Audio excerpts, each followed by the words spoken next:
gente, tudo bem? Vejam só que menina mais disciplinada. Hoje é o primeiro dia de julho e eu já estou aqui pra contar pra vocês sobre todas as minhas leituras do mês de junho. Eu só peço que vocês ignorem a minha voz de pato e a minha cara horrorosa, porque eu estou um pouco doente, eu estou gripada a semana inteira, minha garganta está ruim, não para de sair meleca do meu nariz, então a situação está um pouco crítica, mas eu peço que vocês relevem mesmo assim. Mas falando sobre o que interessa, esse mês eu consegui ler 7 livros e foram leituras bem interessantes. Algumas foram mais fracas, outras melhores, outras muito boas, e eu vim contar sobre todas elas pra vocês. O primeiro livro que eu li no mês de junho foi o Caderninho de Desafios de Dash e Lily. O Caderninho de Desafios de Dash e Lily conta a história do Dash e da Lily, e eles se conheceram através de um caderninho que a Lily deixou numa livraria, e esse caderninho foi deixado lá por uma série de fatores que depois, quando vocês forem ler o livro, vocês vão entender, mas ele ia dirigindo quem estivesse lendo, que no caso era o Dash, a fazer algumas coisas e deixando pistas sobre ela, sobre as coisas que ela gostava, sobre a personalidade dela e etc. E aí o Dash respondia e deixava em outro lugar, e assim eles iam trocando mensagens através desse mesmo caderninho, que era abandonado em lugares estratégicos, cheios de dicas e cheios de suspense um pro outro. Como na maior parte do livro eles não se conheciam pessoalmente, toda a ação, todo o movimento se passava por frases, por texto, por pistas, tudo que era anotado naquele caderninho. Então ficou bem devagar, o ritmo do livro assim ficou bem devagar. Mas a história é muito interessante, os personagens são bem fofos, com exceção da Lily, que realmente eu acho ela um pouco irritante às vezes, mas eu gostei deles mesmo assim. Mas não foi um livro que me prendeu, que me cativou muito, que me fez ficar ansiosa durante as páginas, porque realmente o ritmo era bem lento e não acontecia muita coisa, não tinha muito diálogo, então isso prejudicou um pouco a leitura, mas sei lá, gostei mais ou menos, vamos dizer assim. A minha segunda leitura do mês foi Ana Vestida de Sangue, e esse foi um caso que eu resolvi arriscar um pouco, porque, na minha opinião, esse livro poderia ser bem bom ou ele poderia ser bem ruim. Esse livro é um suspense misturado com terror e ele mistura bastante seres sobrenaturais,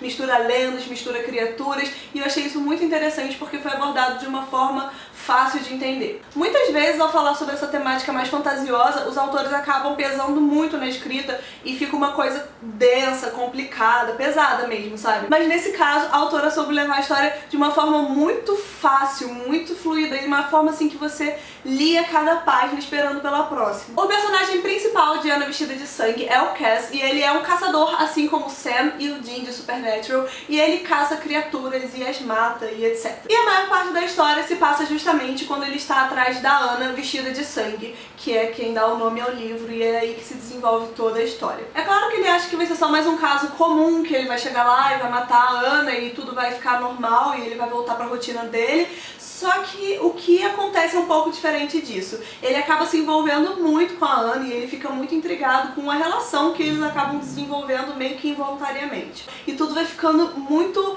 acelerado, muito intenso, e você não consegue desgrudar do livro até acabar de ler. Então é um livro que eu gostaria que tivesse mais terror, que desse mais medo, que fosse assim mais puxado nesse lado assim do terror mesmo, mas ele tem a sua dose, uma dose boa de terror, embora eu queria que fosse mais, é uma dose boa que a gente vê ali. Mas é um livro, é uma história muito boa, que eu gostei demais e que eu realmente indico pra todo mundo porque eu gostei bastante. A minha terceira leitura do mês foi Talvez um Dia, e eu não via a hora de poder falar sobre esse livro com vocês. Eu detestei a capa, vou ser sincera com vocês, eu não gostei muito do título porque eu achei sim, mais do mesmo, mas o que me chamou a atenção foi a autora, que é a Colleen Hoover, e eu já li um livro dela só, que foi O Nunca Jamais. Eu também gostei muito, e eu imaginei que eu também gostaria bastante desse por conta do estilo da escrita da autora e tudo mais. Mas, velho, eu me surpreendi totalmente, porque eu não gostei desse livro, tipo, eu amei esse livro. Até agora, só de lembrar de tudo, de toda a história, já me sinto assim, um negócio, um reboliço, um negócio assim dentro de mim, sabe? Uma coisa assim agitada, sabe? Sério, gente, esse livro assim...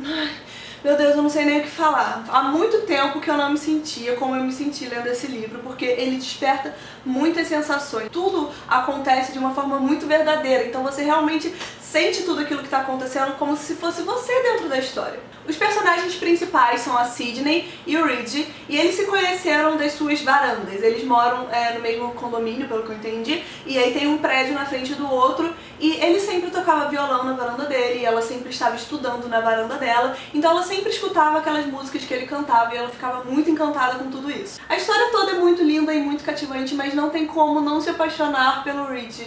Gente, sinceramente, véi do céu, não sei nem o que falar. Ele é um personagem maravilhoso, muito completo, não tem um defeito, aquele menino, coisa maravilhosa da vida. Mas tem um aspecto sobre ele que eu não quero falar pra vocês, embora não seja spoiler, porque foi um aspecto assim que fez toda a diferença durante o livro, durante a história, e é um aspecto que eu, assim, gostei de descobrir por mim mesma, entendeu? Mas não se preocupem, esse aspecto, essa característica do Reed aparece logo no começo da história, então vocês não vão passar por tanto suspense assim. A minha quarta leitura do mês também foi uma leitura muito boa, muito proveitosa, muito amorzinho, e eu realmente adorei muito esse livro, que é 1 mais 1, a Matemática do Amor. Eu mostrei esse livro pra vocês no Book Haul. Aliás, acho que eu mostrei todos aqueles no Book Haul, mas enfim. Esse aqui é o livro do Augusto Alvarenga e do Vinícius Grossos, e eu tava muito ansiosa pra ler esse livro. Também tenho que dizer que a capa é maravilhosa, né? E pessoalmente é mais bonita ainda, porque ela tem texturas e vernizes e relevos e tudo mais. E dentro tem várias ilustrações e as páginas são cheirosas e com uma textura maravilhosa, então... Esse livro é narrado sobre duas visões, a do Lucas e a do Bernardo, e eles são os dois personagens principais e eles se conhecem desde sempre. Eles têm até uma foto, tipo, das mães deles com eles dentro da barriga, porque os pais deles também eram amigos antes deles nascerem, então é uma amizade, assim, tipo, que realmente esteve desde sempre na vida deles. Além de serem grandes amigos, eles moram lado a lado, então no meio da casa deles tem um muro que eles podem pular a hora que eles quiserem ir pra casa do outro. Então eles são, assim, bem unidos mesmo, e eles têm uma amizade, tipo, inseparável e muito bonita. A grande reviravolta da história começa quando o Bernardo conta pro Lucas que ele e os pais dele vão se mudar. Mas eles não vão se mudar só de casa, eles não vão se mudar de bairro, eles não vão se mudar de cidade, eles vão se mudar de país. Então o Bernardo e a família dele vai mudar pra Portugal, e você imagina como que os dois não começam a ficar surtados com tudo isso. Eles nunca viveram afastados, eles nem sabem como que é essa realidade de viver um sem o outro, então eles começam a pensar em maneiras de aproveitar ao máximo aqueles últimos dias que restam até o Bernardo se mudar. Esse restinho de férias entre os dois vai se desenrolando com muitas reviravoltas, e quando eu digo muitas, são muitas mesmo, porque a gente tem vários momentos assim engraçados, a gente tem vários momentos fofos, mas a gente também tem vários momentos tensos e tristes e revoltantes, e tem hora que você simplesmente quer pegar a cabeça do personagem e bater na parede pra ver se ele acorda, mas no final das contas as coisas vão se resolvendo de um jeito ou de outro. O livro fala bastante sobre homofobia, sobre aceitação, sobre autoconhecimento, sobre relações familiares, sobre muitas coisas. E lendo esse livro eu fiquei um pouco chateada, porque em meio a tantas descobertas, a tantas coisas que deveriam ser naturais e lindas e, pô, normais, as coisas precisam ser tão complicadas, porque as pessoas complicam as coisas. A gente acaba se preocupando demais com o que os outros vão pensar, sendo que a nossa felicidade depende só da gente mesmo. Mas o que realmente me deixa puta é que as pessoas realmente acham que elas têm algum direito de julgar e opinar na vida dos outros, e isso acaba atrapalhando a felicidade dos outros, só que ninguém percebe isso. E isso foi uma coisa que eu fiquei pensando muito enquanto eu li esse livro, então... Enfim, esse é outro livro que eu recomendo muito, porque além de ser muito amorzinho, muito fofinho, ele também traz questões bem importantes que precisam ser pensadas e discutidas. Então é um bom livro para você ler e abrir a sua mente e pensar sobre coisas que de repente você não pense muito. Agora se preparem, porque o livro que eu vou mostrar pra vocês é o livro mais especial da vida, e é um livro que vai provavelmente mudar todos os vídeos de leituras do mês daqui pra frente até determinado ponto. Estou falando de Harry Potter e a Pedra Filosofal. Eu acho que talvez vocês já tenham percebido que eu sou um pouco fanática por Harry Potter. Se não tiverem percebido, agora vocês já sabem desse fato sobre mim. E eu resolvi começar a reler todos os livros, e sempre que eu posso eu reassisto todos os filmes, mas os livros precisam de muito mais tempo, então eu vou tentar ler, assim, encaixando durante as minhas leituras do mês. Esse mês eu comecei a reler esse, e aí quem sabe no mês que vem eu leio mais um, ou outro, ou outros. E assim eu vou levando. Eu não preciso falar muito sobre esse livro, porque vocês já conhecem. Se não conhecem, tomem vergonha na cara e vão conhecer. E por hoje é só isso que eu tenho pra falar sobre Harry Potter. Meu sexto livro foi A Geografia de Nós Dois, que é um livro da galera. E eu achei muito legal que, além de mandar um marcador de páginas, eles também mandaram um cartãozinho postal que tem tudo a ver com a história. Eu vou contar pra vocês por... A Geografia de Nós Dois conta a história da Lucy, que é uma menina que mora em Nova York, num prédio, assim, de gente com dinheiro e tal. E aí ela conhece o Owen, que é o filho do, meio que do rastudo, do zelador do prédio, e ele mora lá embaixo, assim, abaixo do prédio, num apartamentozinho meio esquisito.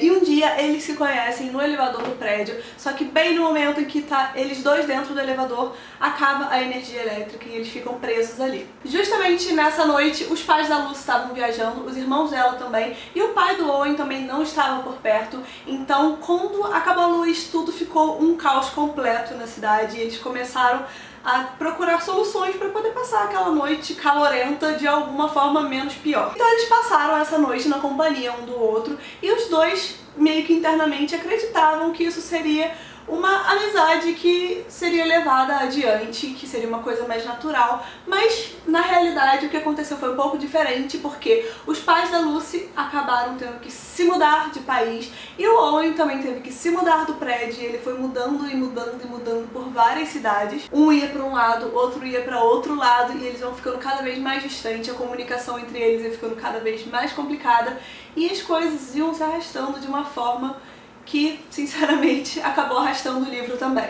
A comunicação entre eles era feita basicamente com cartões postais e isso é uma coisa que demora muito para chegar num lugar e no outro, e tinha horas que eles nem cartões postais tinham para se comunicar. Então, assim, você queria saber sobre os dois personagens, cada capítulo era narrado por um dos personagens, mas você não tinha interação entre eles de alguma forma, você não tinha aquela relação que você queria ver sendo construída. Então o livro foi com pouquíssimos diálogos, com pouquíssimas cenas de muita ação, então isso fica bem cansativo, convenhamos. E o meu último livro foi De Volta a Black Brick, que tem uma história muito emocionante e muito bonitinha. Em resumo, a história fala sobre o Cosmo e o avô dele. Na verdade, ele mora com os avós e ele é muito apaixonado por eles, principalmente pelo avô, que ele tem uma relação de uma amizade assim muito bonita. Porém, o avô dele já tá bem velhinho, então ele começou a ter alguns problemas de saúde, alguns problemas de memória, na verdade, e ele começou a esquecer algumas coisas, ele começou a confundir outras coisas, e isso tava mexendo muito com o Cosmo. Ele começou a procurar várias alternativas para conseguir ajudar o avô, para conseguir salvar o avô, mas infelizmente os resultados não apareciam mesmo com tanto esforço que o Cosmo estava fazendo. Embora, claro, o Cosmo sempre se mantivesse otimista e achasse que realmente aquilo que ele estava fazendo estava sendo de grande ajuda e tudo mais. Então o avô do Cosmo entrega uma chave para ele e fala para ele ir até Black Brick, que lá ele vai encontrar com ele mesmo. Com o avô dele, no caso. Quando o Cosmo chega lá, ele não poderia ter uma surpresa maior, porque na verdade ele voltou ao passado. Então ele encontra o avô dele adolescente e ele começa a acreditar que ele pode fazer algumas coisas ali para permitir que o avô dele não se encontre naquela situação lá no futuro. A maior parte do livro ele se passa no passado, junto com o avô e junto com as outras pessoas do passado do avô dele, e é uma coisa assim muito interessante, porque essas coisas que mexem com o tempo sempre são complicadas, mas sempre são curiosas. Esse é um livro muito bonitinho, que eu gostei bastante, e ele fala sobre questões importantes como o luto, como o passado, como o presente e futuro, consequentemente. Então é um livro assim para reflexão, mas também é um livro pra, sabe, ler com calma, pra ler assim, porque é uma leitura fácil, então não é uma coisa que você precisa, assim, ler se preocupando demais com algumas coisas. Então, gente, essas foram as minhas leituras do mês de junho. Eu espero que vocês tenham gostado e, como sempre, sintam-se à vontade para me enviar sugestões de livros que vocês também acham que eu deveria ler em breve. Se você gostou desse vídeo, não esquece de clicar no gostei e de se inscrever aqui no canal também. E por hoje é só isso tudo, porque realmente esse vídeo parece que ficou enorme, né? Então, agora sim, por hoje é só. Um beijo enorme e tchau!